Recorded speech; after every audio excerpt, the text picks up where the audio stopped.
이스라엘에게 가장 첫 번째 하나님과의 만남이 있던 것은 이제 성막입니다. 광야 한가운데 저렇게 사방에 테두리를 치고 안에 저렇게 정말 조그맣습니다. 저기는 출애굽기에 나오는 말씀들인데 정말 길게 나오죠. 무슨 재료로 할지, 어떤 크기로 할지. 근데 이것을 이제 솔로몬이 성전을 지었습니다. 굉장히 금장을 해가지고 엄청 화려하게 졌다고 하죠. 여기 이제 물두멍 씻는 거고, 저 오른쪽이 제물을 태우는 제단이고요. 안쪽이 성소고, 그 안쪽이 이제 지성소 이렇게 돼 있죠. 그리고 옆에 보면 방들도 좀 있는. 솔로몬의 성전은 건물입니다, 건물.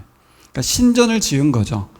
당시에 고대 근동에 신전이 워낙 많았기 때문에 신전을 지은 거예요. 그래서 성전은 세 개로 나눌 수 있는데 사실은 두 개인 거예요. 솔로몬 성전, 솔로몬 성전을 다시 재건한 것이 이제 스룹바벨 성전. 지금 우리가 역대하를 읽는 거는 이 제2성전식이라고 하는 이 스룹바벨 성전을 짓고 난 사람들의 이야기를 우리가 읽고 있는 거예요. 그러니까 성전을 다시 짓는 이야기가 왜 그들에게 의미가 있는지 이걸 읽어내야 되고, 그 다음에 세 번째 성전이 이제 헤롯 성전인데, 이거는 예수님 당시에 존재했던 성전이에요. 예수님 당시에 존재했던 성전이 이렇게 다른데, 헤롯이 유대인이 아니거든요. 이두메 사람이라고 저쪽 남부지방 사람인데 하여튼 이방인이었습니다. 근데 유대인의 왕이 된 거예요. 그러니까 뭐부터 했냐면 유대인들에게 환심을 사기 위해서 성전부터 중수를 한 거죠. 그래서 솔로몬 성전은 저렇게 작다는 거예요. 우리가 볼 때는 화려하다고 알고 있지만 헤롯 성전에 비하면 작죠. 근데 헤롯 성전은 그리스 신화에 나오는 그리스의 성전들 있죠. 아프로디테 신전이니 신전에 비하면 10분의 1도 안 되는 거예요. 엄청 커요. 그러니까 크기가 결국 종교의 어떤 권위를 주잖아요. 그러다 보니까 헤롯이 저렇게 크게 졌다는 거죠. 그래서 우리는 이 스룹바벨이 돌아와서 성전을 지었던 이 시대 때 역대하를 읽었을 사람들의 이야기를 접하게 됩니다. 일단 이렇게 한번 볼 수 있고요.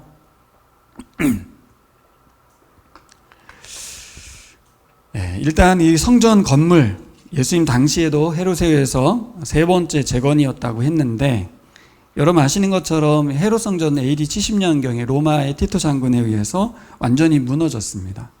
근데 그건 역사적으로 사실인데, 이 역사적인 사실 앞에 무슨 일이 있었냐면 예수님께서 무너질 거라고 예언을 하셨어요. 요한복음에 보면 뭐라고 했냐면, 이 성전을 헐라, 내가 3일 만에 다시 세우겠다, 이렇게 표현했거든요. 유대인들이 듣고 나서 뭐라고? 이거를 지금 우리가 지금 몇십 년 짓고 있는데 아직도 짓고 있는 이 성전을 3일 만에 다시 짓는다고? 라고 이해를 했죠. 여러분도 잘 아는 것처럼 그 예수님의 말씀은 뭘 말한 거였어요? 이제 유대인의 건물로서의 성전은 이제 종결, 끝난 거고 더 이상 필요 없고, 그래서 예수님이 십자가에 죽기 전에 예루살렘 들어가서 제일 먼저 한 일이 성전 가서 뒤집어 엎는 일이었잖아요. 그것은 뭐예요? 이제 새로운 성전 시대가 열릴 거라는 거죠. 뭐예요? 예수 그리스도께서 십자가에 죽으시고 부활하셔서 이 3일은 예수님이 부활하실 것을 얘기한 거고, 3일 만에 세워지는 어떤 공동체? 교회를 이야기한 거였어요. 교회. 성전이 무너진 이유는 교회를 세우신 이유와 같습니다. 성전은 왜 무너졌어요? 성전이 왜 무너졌습니까? 성전이 존재하는 이유와 목적이 상실됐기 때문이에요. 지난주에 우리 설교에서 핵심적인 게 뭐였습니까? 스바냐가 왜 종말을 예고했습니까? 왜 심판의 하나님을 얘기하면 제가 창조의 하나님 얘기했죠? 왜 스바냐는 창조의 하나님을 소개했죠? 창조의 목적대로 존재하지 않기 때문에 없애버리겠다는 거거든요. 성전의 기능이 뭐고 성전이 있어야 될 이유가 뭐냐는 거죠. 그게 필요 없으면 없애는 거예요. 그리고 또 새로 시작하신 거예요. 그게 교회입니다. 그래서 역대기 6장, 오늘 이 6장은 솔로몬이 기도하면서 처음 성전을 봉헌할 때, 하나님께 드려질 때, 기도할 때 그 기도 내용 속에 뭘 담았냐면 성전이 어떤 곳인지를 고백했어요.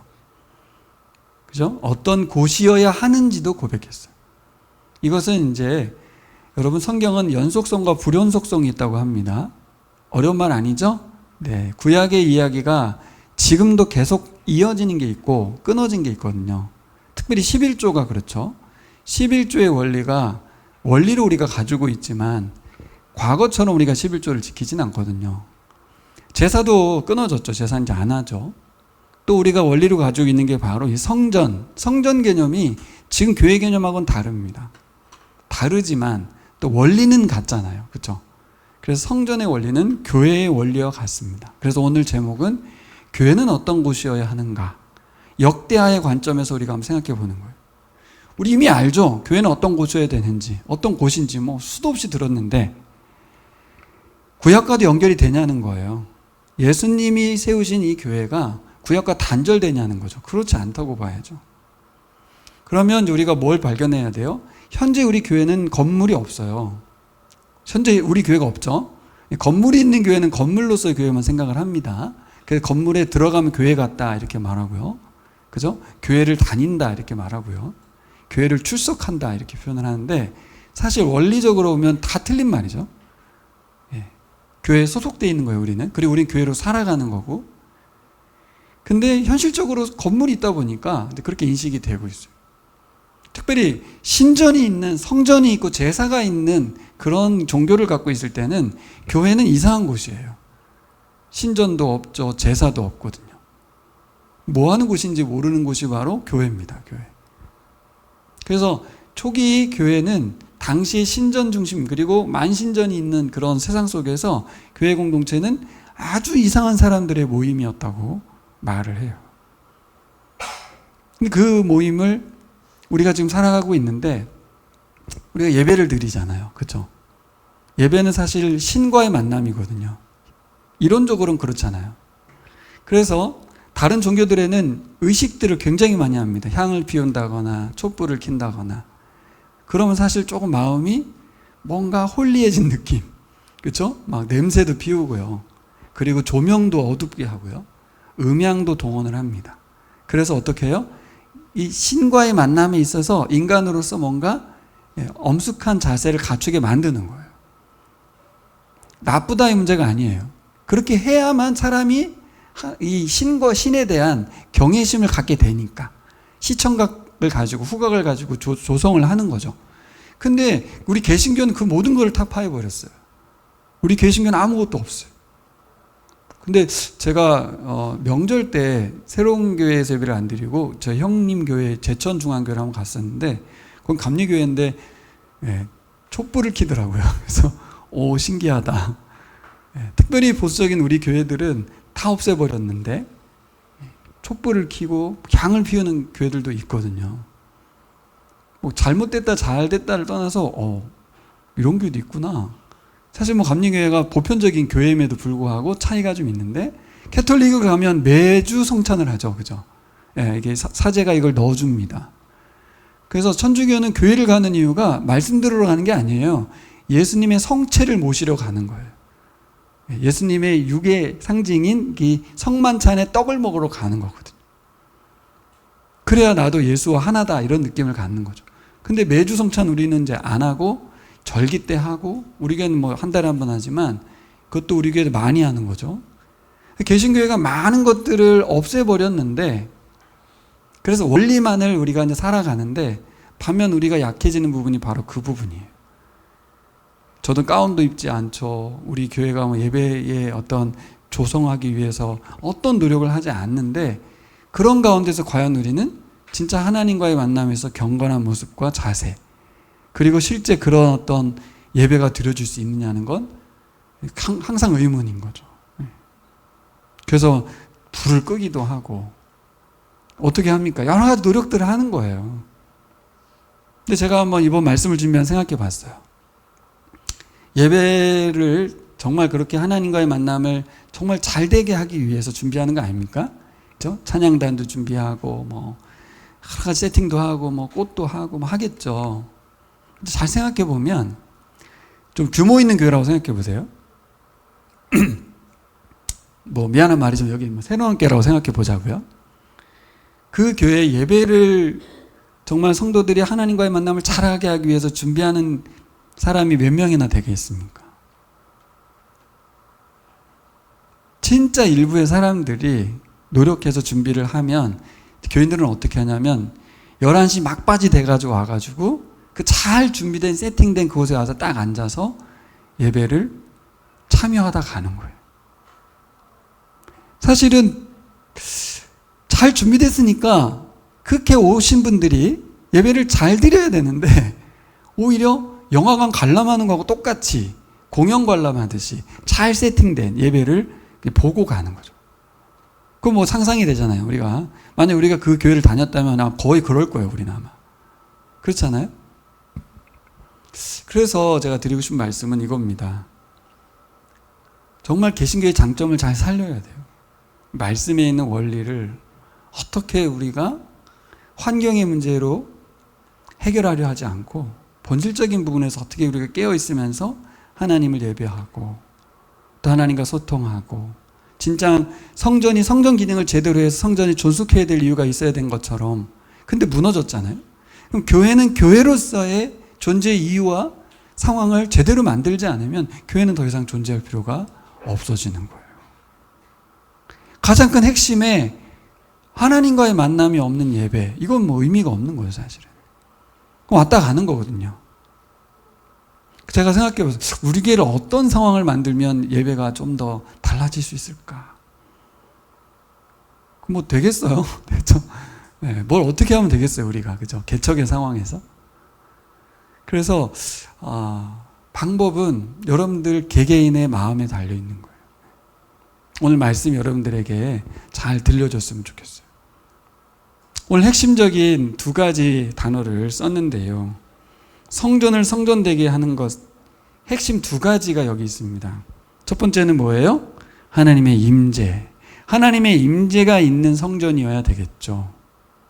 좀 전에 제가 말한 대로 성전 가서 제사를 드리는데 하나님이 임재하지 않아요. 그러면 뭐 제사가 안 드려진 거잖아요. 그렇죠? 구약 성전의 개념입니다. 두 번째는 뭐예요? 하나님께 드려지는 기도. 기도는 할 수 있는데 진짜 하나님이 들어주냐는 것, 하나님께 바쳐지냐는 것은 또 다른 문제잖아요. 그렇죠? 하나님께 드려지는 기도. 이 원리는 제사제도에 근간된 거긴 하지만 교회가 가지고 있는 핵심적인 원리와도 연결되어 있다고 좀 봐요. 지상에 우리가 한국에서 교회를 하고 있고 교회로 살고 있는데 우리 각 개인은 물론이고 우리 공동체 가운데 하나님이 임재하시는가? 그래야 교회다. 또 우리 공동체가 하나님께 드려지는 기도를 하는 공동체여야 된다는 거죠. 이게 지금 오늘 솔로몬의 기도에서 뽑아낼 수 있는 핵심적인 두 주제입니다. 모르진 않는 이 원리를 여러분들이 다시 한번 되새기면서 좀 붙들었으면 좋겠어요. 그래서 우리 개인은 물론이고 공동체가 하나님의 임재 가득한 교회가 되기를 기도했으면 좋겠습니다. 같이 한번 읽어볼까요? 하나님의 임재 가득한 교회. 자, 여러분 하나님 임재 가득한 교회 그러면 뭐가 떠오르세요? 어떤 상황이 펼쳐지길 바라요? 아마 내가 보기엔 채원이가 생각하는 거랑 우리 은혜 집사님 생각하는 거랑 박 집사님 생각하는 거랑 좀 다를걸요? 신앙생활의 어떤 문화적인 배경 속에서 우리는 이게 임재야 이런 생각을 할 거예요. 근데 채원자면 임재가 뭐예요? 이렇게 생각할 수 있어요. 오늘 2절 말씀에 보면 이 집은 주님께서 영원히 계실 곳입니다 라고 고백을 합니다. 오늘 본문에 대한 묵상의 관점이 180도 다른 해석이 가능하거든요. 오늘 솔로몬이 한 말 자체가 뭐라고 했냐면 하나님께서는 구름 가운데 어둠 가운데 계신 분이고 건물 안에 계신 분이 아니라는 고백을 하거든요. 그래서 이 부분을 반대로 해석하는 분들은 어떻게 해석하냐면 하나님을 가둬버렸다 이렇게 말하고 하나님 뜻이 아닌데 솔로몬이 일방적으로 하나님을 가둬버렸다 이렇게 보는 분도 계세요. 뭐 이렇게 볼 수도 있겠구나. 이게 성서 해석의 자유고 개신교가 택한 원리입니다. 그 속에서도 의미는 분명히 있는 해석이니까. 하지만 저는 역대기 이 본문 자체가 갖고 있는 의미는 그렇게 해석해서는 안 된다고 봐요. 왜냐면 역대기는 오늘 우리를 위해서 쓴 게 아니거든요. 그렇죠? 그리고 솔로몬이 기도할 때는 자신의 그 세계관 속에서 썼기 때문에 본인이 알고 있는 세계관대로 한 거죠, 뭐. 그렇죠? 하나님을 가두려는 의지는 아니었어요. 결과적으로 가둬지긴 했습니다. 그러니까 결과만 가지고 따지면 솔로몬이 잘못한 게 된 거예요. 성전 지은 것도 잘못한 거고 이 기도도 다 웃긴 게 되는 거죠. 근데 그 결과만 가지고 따질 수는 없는 건 솔로몬이 과연 그런 의도는 아니었잖아요. 그죠? 정말 하나님을 예배하고 하나님과의 만남이 제대로 이루어지길 바라는. 그죠? 그리고 다윗이 성전 지으려고 할 때 하나님은 그거를 거절했다면 짓지 말라고 했겠죠. 근데 그렇게 안 했거든요.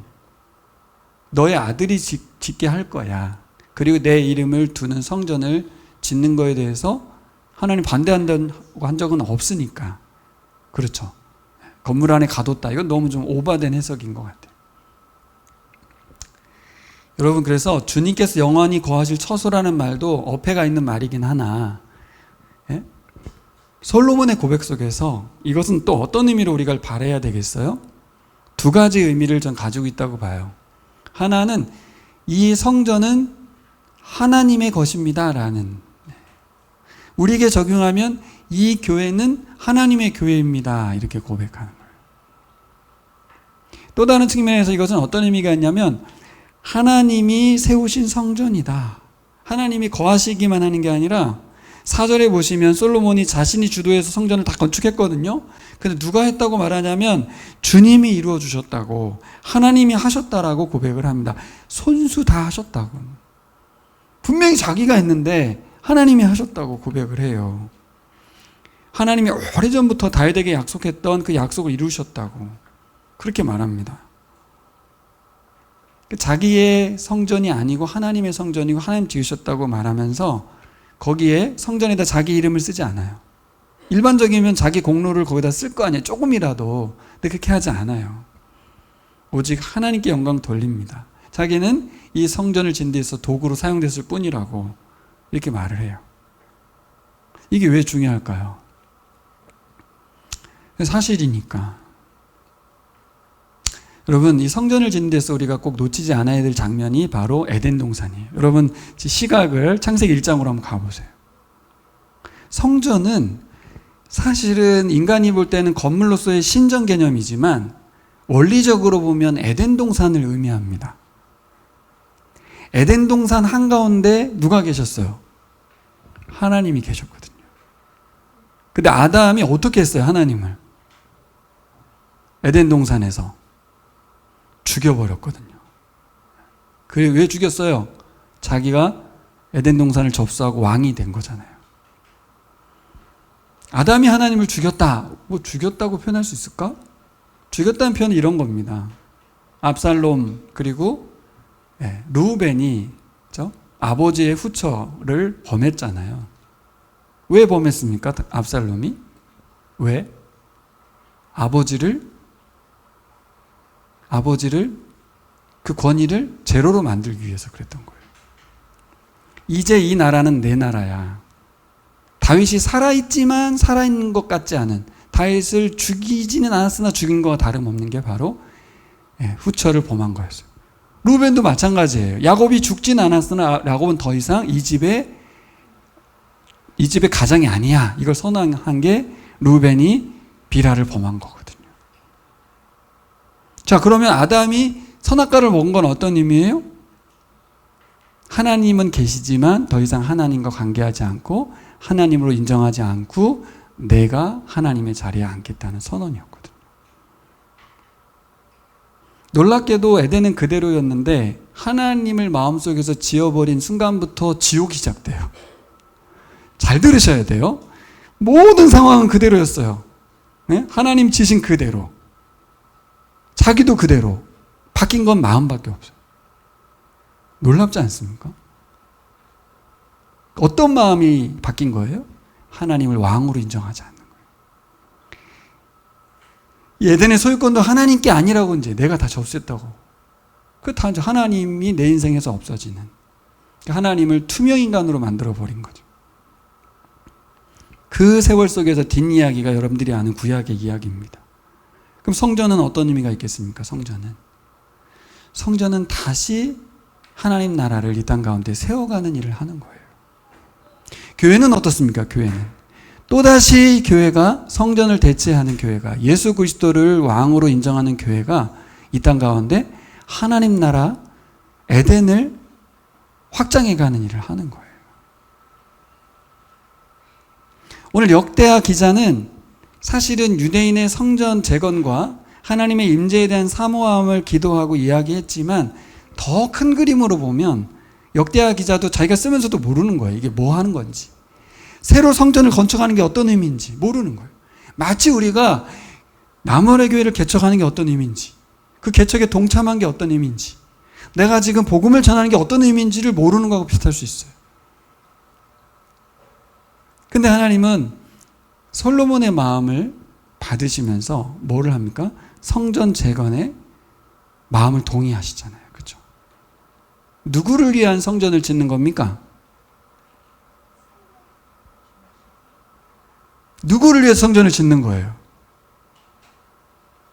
잘 보면 솔로몬이나 우리는 하나님을 위한다고 했지만 잘 보면 하나님이 우리를 위해서 성전을 짓고 계신 거거든요. 아주 놀라운 이야기, 관점이 바뀌어야 되는 거예요. 그래서 솔로몬이 이 고백을 한 겁니다. 이 성전의 주인은 하나님이시고, 그죠? 하나님이 모든 걸 하셨다고. 서로 그러고 있는 거예요. 하나님은 우리를 위해서 지으셨고, 솔로몬은 하나님을 위해서 지으셨다고. 이게 예배입니다.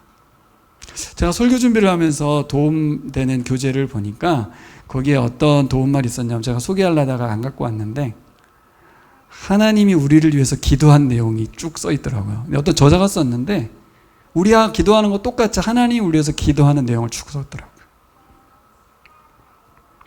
어찌 보면 여러분 예배는 하나님도 우리를 예배하는 거예요. 예배가 뭡니까? 상대방을 인정하고 높이는 거거든요. 하나님도 우리 예배 시간에 우리의 자녀를 인정하고 우리를 높여주는 거예요. 우리가 참된 아담으로 살아가는 것에 대해서 인정해주고 칭찬해주시고 격려해주시는 시간이 예배 시간이에요. 혹은 우리가 일주일 동안 삶이든 우리의 삶에 있어서 실수와 죄를 지었을 때 하나님이 용서하시고 다시 하나님의 자녀를 인정하고 하나님의 사랑과 자비를 베푸시는 시간이 또 예배입니다. 여러분, 하나님 임재가 어떤 의미가 있어요? 하나님 임재가 어떤 의미가 있습니까? 그냥 홀리한 느낌을 받는 것이 임재일까요? 성전시대 때 어떤 일이 있었습니까? 이스라엘에 하늘에 불이 떨어졌어요. 솔로몬이 성전 봉헌하는 날 7장 보시면 나오죠? 이제 화요일날 묵상하실 텐데 하늘에서 불이 내려 제단이 태워지고 구름이 막 임하고 가시적인 하나님의 임재가 드러났어요. 근데 스룹바벨 성전이 지어졌을 때 하나님의 임재가 가시적으로 드러났는지는 기록되어 있지 않습니다. 중요한 건 우리죠. 오늘날 우리 교회가 하나님이 임재한 것은 어떤 의미가 있을까요? 어떻게 하는 게 하나님 임재가 되고 느낀 걸까요? 어떻게 확인하시겠어요? 무엇이 하나님의 임재일까요? 하나님 임재가 가득하구나. 이거 어떻게 알아요? 전 두 가지를 생각했습니다. 하나님 임재하시는 교회. 여러분 생각하는 것, 제가 생각하는 것 다를 수 있는데 목회자로서 저에게 주신 말씀은 이겁니다. 두 가지. 왜냐하면 잘 보세요. 하나님이 하셨다라는 고백은 하나님이 지금 살아계시고 일하셨다는 뜻이잖아요. 사람이 할 수 없는 영역이 두 가지가 있는데 전 하나가 뭐냐면 사람을 살려내는 거예요. 특별히 죽어가는 사람. 오늘 박일남 지사님이 장례 지도사로서 쓸 수 있는 너무 멋진 기도문을 썼는데 여러분, 우리는 첫 생명이 죽어가고 있습니다. 시한부 인생이에요. 우리에게 새로운 생명을 공급할 수 있는 사람은 세상에 없습니다. 놀랍게도 예수 그리스도 이후에 복음을 통해서 교회가 하나님의 임재가 가득하다는 가장 중요한 모습은 뭐냐면 교회를 통해서 새로운 생명이 태어나는 거예요. 우리 이해와 이음이가 생명이 태어나는 것이 얼마나 신비롭습니까? 제가 에스카이아 드라마를 보니까 이 마지막 부분의 에피소드에 뭐가 나오냐면 임산부가 교통사고를 당해가지고 죽어가는데 임산부예요. 근데 아직 달이 차지 않았어요. 그런 상황에서 이분이 중환자실에 계시면서 달을 채워서 아이를 낳고 죽는 이야기가 나와요. 모든 의사진들과 간호사님 다 눈물 흘리거든요. 감동적이죠. 그 생명을 끝까지 품고 출생시키고 숨을 거두는 어머니의 그 모습. 생명은 그렇게 태어나는 거거든요. 그게 불가능한 영역이잖아요. 하늘에 맡긴 거죠, 사실. 여러분, 우리 교회 와서 예수 믿은 분들이 계시잖아요. 우리 진자매가 하나님의 생명을 얻었죠. 중국 상황에서는 복음을 듣고 회심하기 어려운 지역이고 삶입니다. 그렇게 따지면 저는 안 그렇습니까? 여러분은 아니세요? 다 똑같습니다. 우리가 교회를 통해서 복음을 듣고 생명을 얻었다는 것 중요합니다. 그래서 우리 교회가 하나님의 임재가 가득하다는 건 어떤 것인가? 우리는 복음으로 생명을 낳는 교회고 실제 생명이 태어나고 있는가 하는 거죠. 교회가 왜 늙어갑니까? 새 생명의 역사가 일어나지 않아서 그런 거예요. 한국이 새 생명이 태어나지 않아서 지구에서 제일 먼저 없어지는 나라는 얘기가 나오는 것처럼 교회는 더 이상 전도에서 새 생명, 회심자를 일으키지 않으면 존재의 이유가 없어지는 거예요. 신기하지 않습니까? 우리는 무엇에 치중하게 되죠? 더 좋은 건물과 안락함과 평안한 예배의 시설을 통해서 누리고 싶어 하죠. 그건 하나님의 임재가 아니에요. 절대 아닙니다. 여러분, 대형교회 목사님은 복음을 전할 일이 1도 없어요. 전 개척교회 목사라서 보라를 하는 거예요. 시간이 남아 돌거든요. 근데 큰 교회 목사님들은 그게 아닙니다. 여러분, 세상에서 바쁘고 성공하시잖아요. 복음 전할 일이 없어요. 그는 하나님의 임재를 맛보기 어려워요. 무엇을 신경 써야 되겠습니까? 복음이 여러분들 주관하게 하고 복음으로 살아감과 동시에 복음을 말하고 생명 살리는 일을 해야 교회입니다. 우리 교회가 그런 교회이기를 소망합니다. 두 번째는 말씀이 들려서 순종하는 교회입니다. 여러분, 하나님의 임재는 저를 따라해보세요. 하나님의 임재는 말씀이 들리는 것이다. 네. 옛날에 부흥회 때 진짜 딱 한 문장 기억나는 거죠. 한 문장 기억나는 거 너무 은혜입니다. 그분이 뭐냐? 은혜는 뭐냐? 깨닫는 것이다. 이렇게 말씀해 주신 적이 있어요. 그렇구나. 은혜 받았다, 은혜 받았다. 뭘 은혜 받았다는 거야? 말씀을 깨달았다는 게 은혜 받았다는 얘기를 그분이 하셨던 적이 있거든요. 저 검증이 분명하잖아요. 그렇죠? 은혜 받으셨습니까? 그러면 은혜 받았다고. 근데 뭘 은혜 받았냐고. 모르겠다고. 깨달았어야지. 생각이 바뀌거나, 그렇죠? 삶의 행동을 바꿀 만한 분명한 뭔가가 있어야 은혜인 거죠. 동일합니다. 하나님 임재는 뭐예요? 은혜 받았다는 게 뭐예요? 말씀이 들린 겁니다, 여러분. 근데 여기 제가 뭐라 그랬어요? 들리고 순종하는 것까지 포함되는 거예요. 들렸는데 순종하지 않았어. 나를 바꿔서 내가 움직임이 없어. 생각의 변화가 없어. 그건 듣고 만 거잖아요. 그렇죠? 결국 말씀은 우리를 변화시켜서 움직이게 합니다. 하나님이 임재했다는 증거예요. 왜냐하면 박사님 계시지만 제가 박사님한테 10번을 설득하고 말을 해도 듣는 건 본인의 개인의 자유거든요. 저도 뭐 어떻게 해줄 수는 없어요. 근데요, 말씀이 들리고 나서 그 말씀이 나를 움직이게 하는 것은 스스로 알게 돼요. 내가 움직일 사람이 아닌데 뭐지? 결국 하나님의 말씀이 나를 움직이고 계시구나, 이걸 느끼는 거거든요. 설교를 듣든 뭐 유튜브를 틀다가 듣든 아니면 뭐 성경을 읽다가 듣든 묵상을 하든 말씀이 들려져서 내가 하나님 말씀을 이 땅 가운데 순종해 가고 있다면 그는 하나님의 임재 가운데 있는 사람인 줄 믿습니다. 자, 그럼 뭘 추구하셔야 되겠어요, 이제? 사실 하나님의 임재는 핵심이, 오늘 솔로몬이 뭐라고 했냐면 언약궤를 지성소에 옮겨놨다고 했거든요. 그 언약궤가 없는 성전은 의미가 없어요. 여러분, 유대교 말고 성전, 그죠? 이스라엘, 하나님 백성 다 뭐가 의미가 있습니까? 하나님이 말씀하신다는 게 의미가 있는 거예요. 살아계시다는 게 의미가 있는 거예요. 근데 이방 종교는 어떤데요? 이방 종교는 거래 종교고 자신들이 만들어낸 신이 그들은 말하지 않습니다. 그들에게는 율법이 없어요. 그들에겐 경전이 있긴 있죠. 그 경전의 내용 살펴보세요. 다 신에게 잘하면 복 준다는 이야기예요. 그 인간이 만든 거죠. 하지만 이 개신교의 성경이든 유대교의 경전인 구약이든 내용은 다 똑같아요. 뭐예요? 하나님께만 잘하라는 게 아니거든요. 거기에 뭐가 들어있어요? 이웃사랑이 들어있거든요. 가인이 아벨을 죽였죠. 그래서는 안 되는 거죠. 핵심적인 겁니다. 하나님만 섬기는 건 뭐예요? 자기 잘 되자고 하는 거거든요. 거기 하나님 뭐라고 되어 있냐면 이웃을 사랑해야 된다. 그게 하나님이 예배하는 거라고 했거든요. 아주 중요한 핵심 원리를 예수님이 얘기했죠. 세 계명을 너에게 주노니 하나님을 사랑하고 이웃을 사랑하라. 그래서 우리가 믿고 있는 말씀, 우리가 붙들고 있는 말씀은 뭐예요? 하나님이 우리 보고 뭐 어떻게 알아요? 사람들을 사랑하라고 말씀하시거든요. 구약 성경에 나와 있는 어디죠? 지성소에 있었던 언약궤에도 뭐가 담겨 있었냐면 10계명을 보면 사람들과 관련된 계명이 몇 개? 6개가 들어있어요. 5계명부터 10계명까지.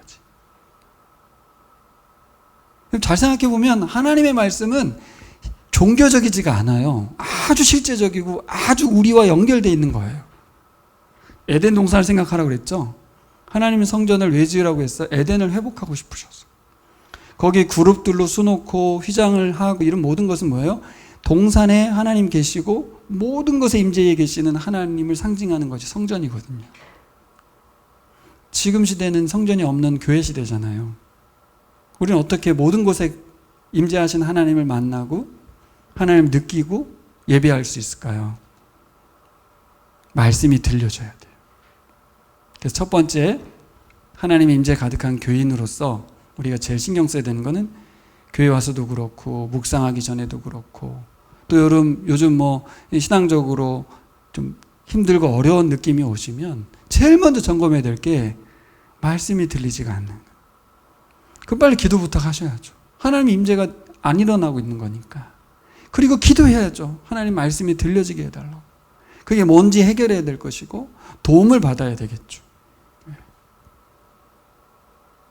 자, 두 번째로는 교회는 어떤 곳이냐. 이거부터 해볼까요? 세 가지 읽어봅시다. 시작. 하나님이 왕이십니다. 하나님 뜻에 순종하겠습니다. 하나님의 주권을 인정합니다. 네. 하나님이 임재하신다는 것에서 핵심은 이것을 포함하게 되는 거예요. 하나님이 이 성전의 주인이란 말은 뭐예요? 하나님이 왕이라는 걸 인정하는 거죠.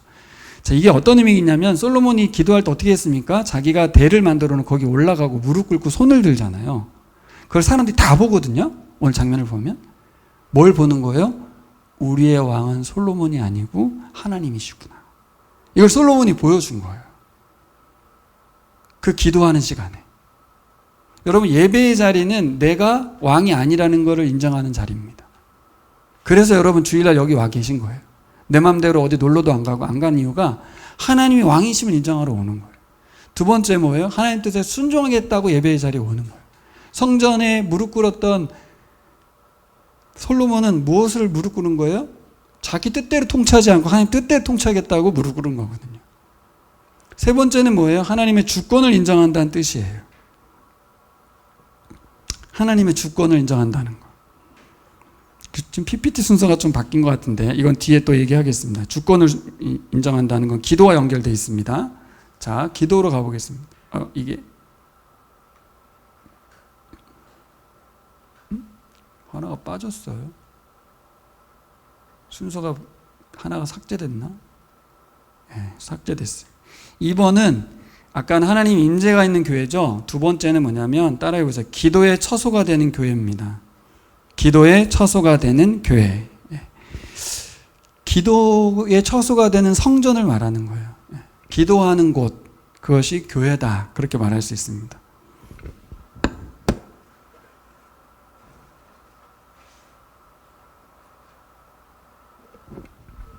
PPT를 만들다가 이 부분이 지금 날아가 버려서 지금 순서가 꼬였는데 기도하는 교회에서 아까 제가 말한 세 가지가 표현이 되는 거예요. 기도하는 것이 어떤 의미를 주는가? 하나님 왕이라는 걸 인정하게 되고 하나님 뜻 순종하는 거고 하나님 주권을 인정하는 모습을 보여주는 거죠. 특별히 주권에 대한 부분에서 오늘 본문을 보면 우리가 이제 뒷부분 읽다가 말았는데 7가지의 구체적인 기도의 상황을 설명을 하고 있어요. 솔로몬이. 언제 기도하냐면 법정 재판이 바르게 하게 해달라고 기도합니다. 두 번째는 전쟁에서 패배했을 때, 그리고 가뭄이 생겼을 때, 그래서 기근이 발생했을 때, 그리고 전염병이 돌았을 때, 그리고 재앙이 일었을 때, 이 7가지의 경우를 구체적으로 나열하면서 기도를 해요. 이 어떤 의미를 두냐면 사실 이 부분도 다 뭐예요? 인간의 노력으로, 솔로몬의 노력으로 감당할 수 없는 영역을 말하는 거죠. 그렇죠? 하나님이 도와주셔야 된다는 거예요. 근데 여기서 중요한 건 뭐냐면 이러한 일들이 왜 생기냐는 거예요. 전쟁이 일어나고 뭐 기근이 일어나고 그죠? 전염병이 생기고 이런 거 왜 생겨요? 당시의 문화 속에서는 왜 생기는 거예요? 하나님께 죄를 범했기 때문에 징계 차원에서 자연재해가 일어난다고 생각했어요. 사람들은. 실제 사실이죠. 사실입니다. 지금 인류가 이렇게 고통을 받고 있는 이유, 강릉이 저렇게 고통받았던 이유도 인간의 죄악의 결과예요, 사실. 그렇죠? 자연적으로 하나님이 가뭄을 줄 수밖에 없게 만든 거는 인간이 만든 결과잖아요. 그때 어떻게 기도하는 거예요? 하나님이 살아계심을 인정하는 주권을 맡기는 기도를 하는 거예요. 주인의 권리를 인정해 드리는 거죠. 어떻게? 비 좀 내려달라고. 비를 사람이 만들 수 없으니까. 전쟁에서 패배했어요. 하나님이 지키시지 않은 거죠? 뭔가 죄악이 있는 거예요. 그러니까 하나님께 돌이키게 해달라고. 그때 하나님하고 멀어지지 말고 이 성전에 와서 회개하게 해달라고 기도했습니다. 굉장히 중요한 거예요, 여러분. 내 삶에 살아가다 보면 여기처럼 자연재해나 이런 것들이 다 하나님께 우리가 죄를 지기 때문에 징계 차원에서 내려지는 거는 원리를 말한 거지 따박따박 그런 건 아니잖아요. 뭐 우리 세호 집사님이 뭘 하다가 실수를 했는데 하나님 거기에 보복 징계를 내리진 않잖아요. 하지만 뭔가 내가 살아가다가 내 삶에 있어서 트러블이 일어나고 문제가 생기고 어려움이 생기면 그때 뭘 생각해야 돼요? 이 원리는 생각해야죠. 하나님께 가서 회개해야겠다. 회개가 뭐예요? 죄를 인정한다기보단 하나님의 주권을 인정해 드리러 가야겠다. 내 삶이 꼬이고 상황이 이렇게 되는 것에서는 다시 순서를 조정하고 하나님의 왕을 인정하고 하나님의 뜻을 구하는 자리로 가서 하나님의 주권을 인정하는 자리로 가야겠다. 그러니까 기도하는 곳으로 성전으로 사람들이 오게 해달라고 기도했어요, 솔로몬이. 저는 이 원리가 교회에도 당연히 연결되어 있다고 봐요.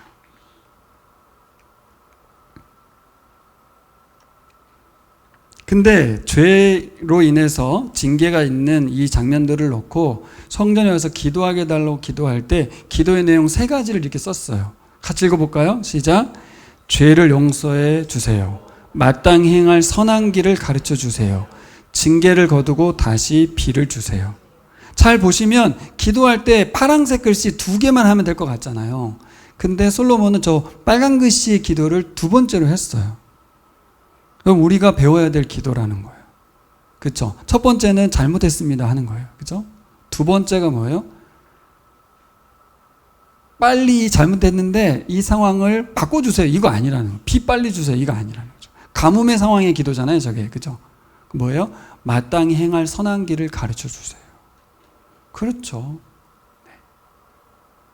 우리는 뭐부터 하게 됩니까? 빨리 없애주시면 제가 잘할게요. 이렇게 말하지만 솔로몬의 기도는 뭐였어요? 우리가 행할 바른 길을 먼저 알려달라고. 그렇게 기도했습니다. 이것도 말씀과 연결되어 있잖아요. 그렇죠? 초기 로마 시대 때 기독교가 인내했다 그랬거든요. 박해 속에서 인내했다. 그 인내를 어떻게 해석할 것이냐 할 때 버텼다. 어떻게든지 배교하지 않으려고 막 발버둥 쳤다. 이렇게만 볼 게 아니라 그 인내에는 뭐가 포함되어 있냐면 이 2번째 기도가 포함되어 있어요. 참된 인내가 나중에 이제 막 숙성이 돼서 발효됐다고까지 말하거든요. 인내의 발효란 말을 쓰는데 어떻게 되는 거예요? 인내를 한다는 것은 적극적으로 하나님 나라를 세워가는 일을 계속하는 거예요. 어떤 일이 생겼는데 징계가 벌어지고 환란이 오고 고난이 오는 상황 속에서도 인내한다는 건 뭐라고요? 물론 한편에서는 막 버티는 것도 있겠지만 보다 더 적극적으로 계속해서 하나님 뜻을 추구하는 거예요. 그게 교회입니다. 그게 실제 초기 교회가 그렇게 지냈고 살았다는 거예요. 여러분, 우리 목사님들과 목요일 날 모임을 했는데 이 문제를 가지고 나눔을 좀 했어요. 제가 그런데 이런 말을 했어요. 태클을 좀 걸었죠. 근데요, 가난해도 그렇게 살 수 있을까요? 근데 먹고 살게 없는데도 하나님 나라를 살 수 있을까요? 그때 옆에 있던 목사님이, 사모님이 안정적으로 돈을 벌어다 주시고 돈도 많은데 그런 생각을 했다는 거예요. 우리 아내가 그만두고 후원이 끊기면 나는 목회를 잘할 수 있을까? 아주 실제적인 문제죠. 근데 옆에 있던 목사님이 한술 더 떴어요. 자녀들은 어떨 것 같아? 그 자녀들은 부모의 혜택을 다 받고 살고 있거든요. 아주 풍요롭고 안정적인 기반 속에서 신앙생활을 하고 있거든요.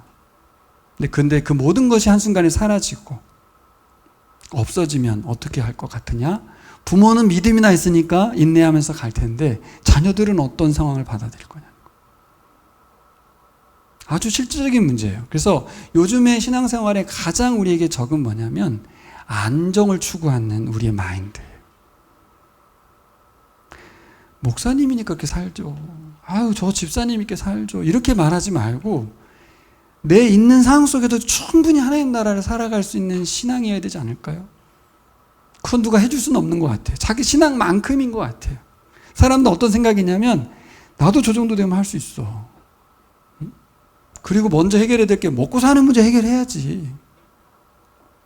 그 말에 대해서 반론을 할 마음은 없습니다. 저도. 그럼 먹고 사는 것 때문에 예배를 안 드리겠다는 건가? 뭐 어떻게 하겠어 그러면. 예배를 드려야 된다는 말을 하고 싶은 게 아니잖아요. 그렇죠? 하나님을 여전히 왕인가? 그분의 공급하심 믿는가? 지금 있는 것에 감사하는가? 수많은 질문이 저에게 있지만 할 말이 없어요. 먹고 살아야 된다는데 뭐 어떻게 하겠어요. 그게 믿음이에요. 그게 믿음. 여러분, 아까도 말씀드렸지만 내가 현재 상태에서 고난과 어려움이 있을 때는 하나님과의 관계를 정리해야지 그 문제를 해결한 다음에 하나님께 가겠다 하면 안 돼요. 그 성전이 존재하는 이유가 사라지는 거고 교회가 존재하는 이유도 사라지는 거예요. 더 하나님께 주권을 내어드리고, 그렇죠? 계속해서 난 인내하면서 하나님 나라를 살 것인가를 결정하셔야 돼요. 신앙생활은 아주 실제적이구나, 이런 거를 저도 좀 생각을 했는데, 그래서 부자가 아닌 게 감사합니다. 여유롭지 않은 게 감사한 거예요. 여러분, 여유로우면 여기 와서 예배할 이유가 없어집니다. 그리고 예배하면서 굉장히 뻗팅기게 돼요, 사람이. 예배를 드려주고 있는 거예요, 막 하나님한테. 그게 뭐 하는 짓이에요, 그죠? 근데 그렇게 돼요, 사람이. 아주 교만해지는 거예요. 막 판단하게 되고요. 여러분, 우리가 얼마나 하나님 앞에 하나님의 자리에 앉아 사는지를 생각해 보셔야 돼요. 전 그래서 오늘 이 성전을 지어가고, 그저 이스라엘 공동체를 세워가고, 이제 왕들의 이야기가 펼쳐질 텐데요. 그들의 이야기를 통해서 역대하 저자가 성전을 재건하는 후손들에게 하고 싶은 말이 뭐냐? 그리고 우리들에게 해주고 싶은 말이 뭐냐? 하나님은 성전을 짓고 거기에서 센터에 계시면서 우리와 함께 영원히 함께 샬롬을 맛보게 하고 싶은 마음이 1번이에요. 여러분, 가난해도 하나님만 계시면 돼야 되지 않겠습니까? 그렇죠? 그래야 되거든요. 옛날 미국의 영화 우리도 같이 본 거 있었죠? 브라이티 올마이티 같은 뭐 거기에 보면 회사에서 이렇게 취직하면 이렇게 많은 걸 주겠다고 불법에 동조하라고, 그렇죠? 막 취직자를 구했었는데, 근데 아내와 기도하면서 난 이 일을 하지 않겠다. 불법이기 때문에, 불의하기 때문에. 근데 그 사장이 테스트했던 거 아니에요, 그죠? 당신에게 일을 맡기겠다. 그 테스트인 줄 몰랐죠. 그 아내와의 상의, 기도. 그래, 우리가 크리스찬으로서 물건 빼돌리는 그런 일은 할 수 없다. 아무리 직장이 구하고 내가 가난해도 그렇게 하지 않겠다. 진정한 신앙인의 모습을 보여주는 그런 영화가 우리도 봤었잖아요.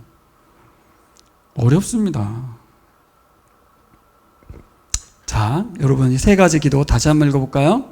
죄를 용서해 주세요. 마땅히 행할 선한 길을 가르쳐 주세요. 징계를 거두고 다시 비를 주세요. 이렇게 기도하는 두 기도가 하나님의 임재를 구하는 기도, 그렇죠? 하나님의 말씀이 들려지고 순종하고 복음으로 생명을 살리는 교회, 그리고 구체적으로 기도하면서, 그렇죠? 하나님이 주권을 인정하는 기도, 기도가 있으면 좋겠습니다. 마지막으로 하나 다룰 게 뭐냐면, 솔로몬의 기도에서 주목해 볼 게 두 가지가 되는데, 하나는 뭐냐면 많은 사람이 기도할 때 들어주세요 하지 않고 한 사람이 와서 기도하더라도 들어달라고 기도해요. 결국 세상은 한 사람의 기도를 통해서 움직이는 것 같다, 이런 생각이 드네요. 진짜로. 우린 자꾸 나와 같은 이가 많았으면 좋겠다 이렇게 생각하지만, 나만 잘하자는 건 아니고요.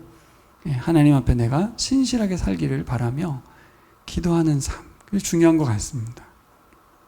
한 사람의 기도를 들어달라고 그렇게 기도하거든요. 세상은 많아야 파워인 것 같지만 하나님께서는 한 사람의 기도에 응답하신다. 그 한 사람의 기도를 나를 보고 계시다, 이 생각 하시면 좋겠고, 두 번째는 솔로몬의 기도의 핵심이 뭐냐면 유대인들만의 기도가 아니라 이방인들도 와서 기도하면 들어달라고 기도해요. 이건 놀라운 기도예요, 사실 당시의 상황으로 보면. 근데 이 기도를 역대하에서도 좀 썼잖아요. 역대하는 더 철저히 유대주의일 것 같은데 이 기도를 그대로 썼어요, 솔로몬의 기도를.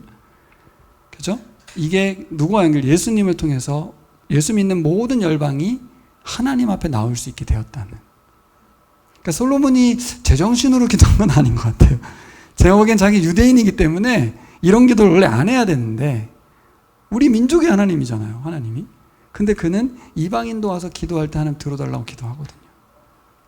성경은 참 신기하게도 하나님 책일 수밖에 없는 게 자신들 같으면 쓰지 않을 내용들을 많이 써놨어요. 나중에 다 이루어지죠, 예수님을 통해서.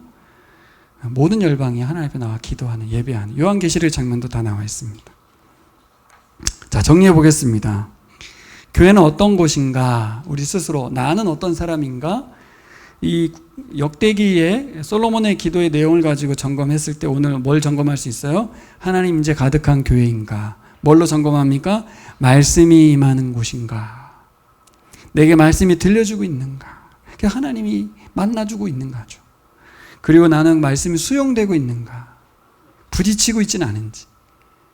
그래야 순종이 되거든요. 납득이 돼야 순종이 될 거 아닙니까, 말씀이. 그렇죠? 납득이 안 되는 이유는 내가 오해할 수 있기 때문에 그래요, 말씀에 대해서. 그럼 기도해야겠죠. 아니, 무슨 뜻입니까?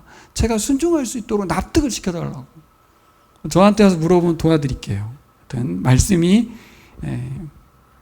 우리에게 거절될 이유는 없다고 저는 생각을 합니다. 두 번째는 기도의 처소잖아요, 그렇죠? 하나님을 왕으로 인정하는 곳이 바로 성전이었다. 솔로몬이 무릎 꿇은 곳이니까, 그렇죠? 우리도 교회는 예수님이 주인된 공동체라고 우리 잘 알잖아요, 그렇죠? 그게 어떻게 드러나요? 기도하는 모습으로 드러나는 거죠. 두 번째는 뭐예요? 우리의 뜻이 아닌 하나님의 뜻에 순종하기 위해서 기도하는 거예요, 그렇죠? 하나님, 우리가 어떤 길을 가야 할지 알려달라고 기도하고, 마지막에 문제 해결을 기도했죠. 비 내려달라고, 그렇죠? 우리가 너무 앞서서 우리 문제만 해결하려고 하는 하나님과의 관계가 아니라 하나님의 뜻을 구하는 기도. 이런 상황 속에서 제가 어떻게 해야 할지를 묻는 기도. 근데 문제가 해결해버리면 어떻게 돼요? 하나님 필요 없어지는 거예요. 나도 또 다른 문제가 계속 생기면 자꾸 문제 해결만 자꾸 기도하는 거죠. 그건 교회가 아닌 거죠. 자, 마지막으로 나와 있는 세 번째 살펴본 거 뭐예요? 한 사람의 기도, 이방인의 기도. 그래서 이제 우리나라도 잘 살게 돼서 외국인들이 많이 온 측면도 좀 있지만, 어쨌든 전 세계가 거의 이제 외국 개념도 사라질 정도로 이렇게 막 섞이고 있는 상황이거든요. 그렇죠? 우리나라로 다문화 사회라고 하잖아요. 250만을 넘어서 275만인까지 지금 뭐 얘기하고 있는 것 같은데, 숫자의 문제보다 한국민 중심 사고를 버리는 거, 이게 되게 중요한 것 같아요. 전 그게 기도가 필요한 것 같아요.